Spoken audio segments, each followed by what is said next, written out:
સુરત શહેરમાં ગુનાઓ પર અંકુશ રાખવા માટે પોલીસ તંત્ર સતત પ્રયાસ કરી રહ્યું છે। તાજેતરમાં 4 ઝોન 6માં પોલીસ દ્વારા બેસ્તાન પોલીસ સ્ટેશન ખાતે વિસ્તારમાં 73 અસામાજિક તત્વોને બોલાવી સખત સૂચના આપવામાં આવી।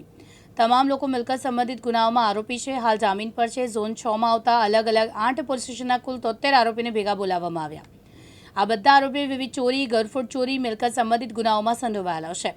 હાલમાં જામીન પર છે। તમામને પોલીસ સ્ટેશન બોલાવી કડક સૂચના આપવામાં આવી હતી। જી સર, કઈ રીતના આરોપીઓને ભેગા કરવામાં આવ્યા હતા, શું કાર્યવાહી?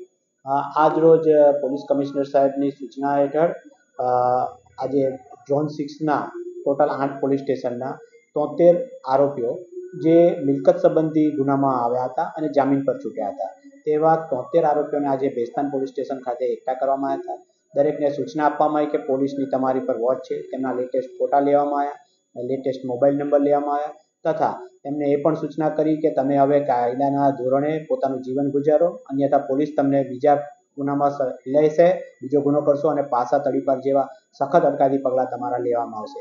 આમાં આ રીતે દરેકને સમજ કરવામાં આવી।